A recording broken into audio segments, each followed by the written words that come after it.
Hey everyone, welcome back to Moto Camp Nerd. I'm Ben, and today we're going to talk about how to go motorcycle camping.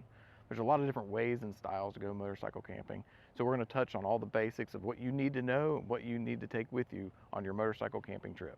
We're going to cover everything from shelters, sleeping systems, food and water, personal hygiene, accessories, storage, and planning your trip and what you need to expect when you're on the road and when you get to site. So let's jump on into shelters and sleeping systems. One of the smallest and simplest forms of camping is just a simple tarp tent, or a tarp that you turn into a tent. Grab a tarp from anywhere local, or you can grab something like the Stasha G2 or something like the Snug Pack All-Weather Shelter actually has the bungees built onto it, so that way you can form it into a tent and hang it up in the trees to cover it over the top of you, or throw it over a branch and you can use it as some sort of simple shelter. The next option would be hammocks. Hammocks are a great option, especially if you're a back sleeper. They're easy to set up, and you can actually add a bunch of accessories like an under quilt or an under blanket. Something like the Snug Pack Jungle Hammock actually has a built-in mosquito net, so that way you don't have to worry about bugs and critters getting inside the hammock with you. Pair that with the Snug Pack Stasha G2 tarp or the all-weather shelter, and you actually can create a cover over the hammock. A few downsides to hammock camping would be you have to have trees around. If you don't have any trees, you can't set up your hammock. And there are some campgrounds that actually do not allow you to tie your hammock or a clothesline to the tree. Also, if you're a side sleeper, it's not going to be an ideal setup for you. Moving on to tents, there's two common styles: an ultralight backpacking style tent that requires you to stake it out, and also a freestanding style tent that doesn't require you to stake it out. My preference is a freestanding tent because after you set it up, if you decide that the ground is unlevel or you find a rock, you can actually pick it up and move it to somewhere else. When picking out a tent, keep in mind the size of the tent. If you're going to be somebody who wants to bring all of your gear inside the tent with you, you're going to want at least a 2-person tent, and that's just you and the gear in the tent. If it's you riding 2 up with somebody else, you're going to want a 3-person or 4-person tent, because that's going to be able to get all the gear from the bike inside the tent with you. If you prefer not to have any gear with you at all, you can get something like the Snug Pack Ionosphere, which is a small little tent. You take this a little sack with you, and it's just you in the tent, and that's it. Another factor to consider is the pack size of your tent. If you prefer something that packs smaller and is ultra lightweight, you want to go with something like the Big Agnes bike packing series of tents. If you don't mind the extra weight and the extra pack size, you can save money and choose something like a family style tent. This is where I refer people to the convenience factor. If you really want a convenient tent, it's going to cost a little bit more money than something simple like a family style tent that's going to be packed larger, but it's going to be a little bit less convenient to throw onto the bike. Let's talk about the sleeping system. Comfort is king, so I tend to spend more on my sleeping system than anything else because I want to make sure I get a good night's rest. When selecting your sleeping bag, there's several factors to consider as well. If you want more legroom, you're going to want with a rectangular or wider shaped sleeping bag than a traditional mummy style bag, which is a tighter, snugger feel. You're also going to want to consider a synthetic or downfill. Synthetic is going to pack larger than a downfill will, but it generally is going to cost you less. When looking at the temperature ratings on your bag, consider where you're going to be camping at, and I always recommend people to go 10 degrees below what you think you're going to need. That's just going to be a safe bet to make sure you're going to stay warm in those areas. If I go camping in the mountains of North Carolina, I know sometimes it's going to be 30 degrees and it can drop down to even 20 degrees even during the spring and fall. Making sure you have a properly rated bag is key. Keep in mind on the temperature range of the sleeping bags. Most manufacturers go off of a temperature rating based off of a high R value sleeping pad, and the person is actually wearing base layers in the sleeping bag. So if you're not going to be wearing base layers, you're going to want to make sure you get a lower rated bag. The high number is typically your comfort level, and your low number is typically your survival number.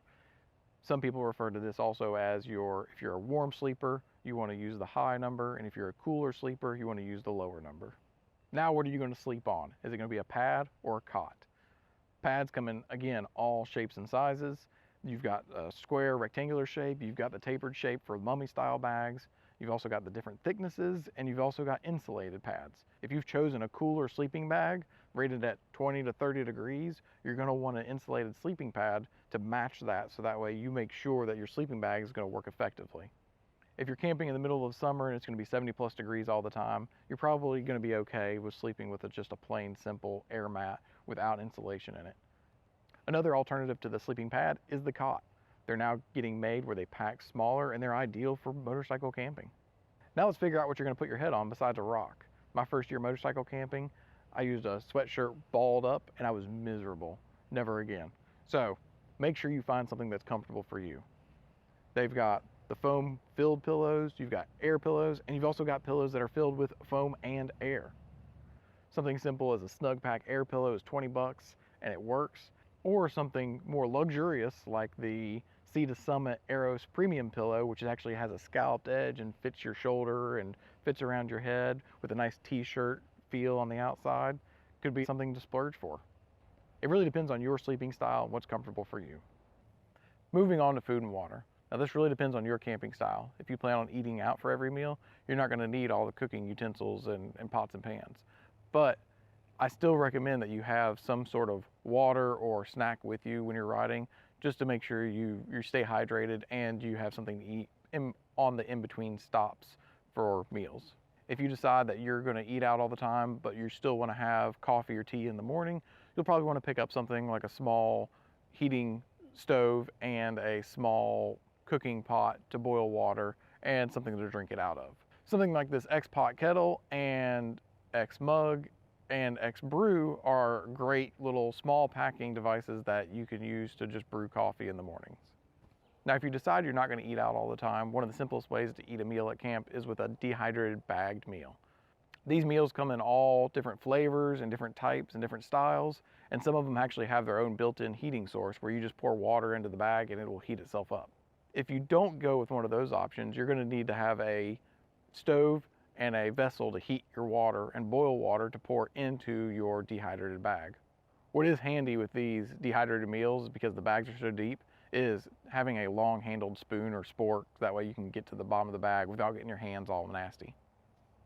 Carrying water on the bike can be in the form of either water bottles you pick up at the store on the way, or you can get something like the Sea to Summit Pack Tap or Water Cell X. The Water Cell X actually doubles as a shower if you decide to go that route as well. These pack really small, so that way you can shove them in your bag and fill up when you get to camp. Or if you know you're going to be camping in an area where there is no water source, you can fill it up and strap it to the bike to carry with you. If dehydrated meals aren't for you and you'd rather have a real cooked meal, then you're going to need to decide on a cooking stove, pots, pans, and utensils, and eating vessels. These all come in several different shapes and sizes. You can get something like the X series pots, pans, and bowls and mugs and plates from Sea to Summit that collapse down and they have a silicone siding. Or you can get something that's hard sided but it's going to pack a little bit larger. Also consider that the Sea to Summit collapsible pots are made for cooking and boiling water and pasta. And if you want to do some frying, you're going to pick up a non-stick frying pan. If you want a deeper dive into your motorcycle camping kitchen setup, go check out Amanda with As the Magpie Flies. I'll link her video above. My preferred way is in the morning I'll have a bowl of oatmeal or a granola bar and I'll brew a cup of coffee.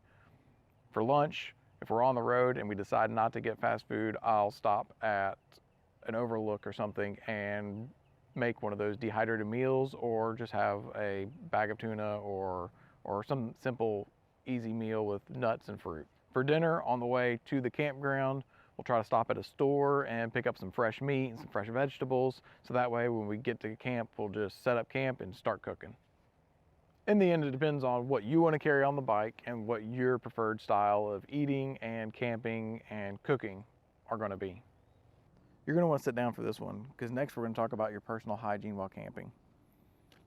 These wilderness wipes from Sea to Summit are great in between showers, but really when you hit a campground with a bathhouse, you're going to want something like a wash kit that actually includes the wash rag, and the towels all in it. These are camping towels, so they're made to pack small and quick dry. The Essential Wash Bag from Snug Pack is a great way to keep everything organized with all your toiletries. Also includes a nice hanging hook, so when you go to take a shower, you can hang it up, and it's just a better way to keep everything organized in your bag. And make sure you remember things like your toothbrush, some toothpaste, your deodorant, some body wash of some sort, shampoo, unless you're going to use your body wash for everything.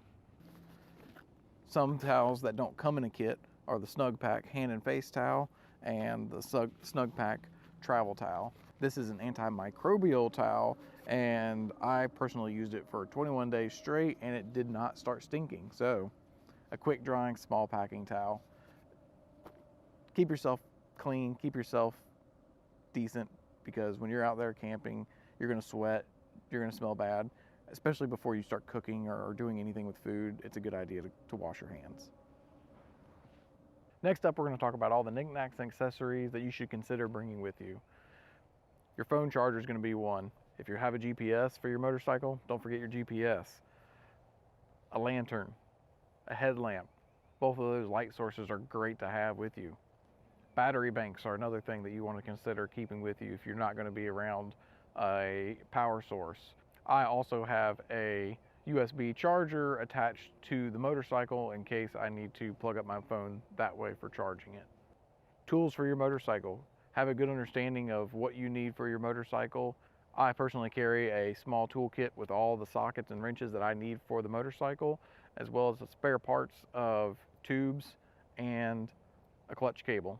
My bike is a ride-by-wire, so I don't need a throttle cable, but on my old vintage bikes, I actually carry a throttle and clutch cable as well.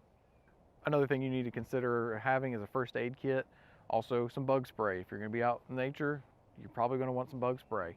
I prefer something that does not have DEET in it, but that's completely up to your personal preference. Furniture, like the Big Agnes mica basin camp chair. Tables, they pack small. Stools, they pack small.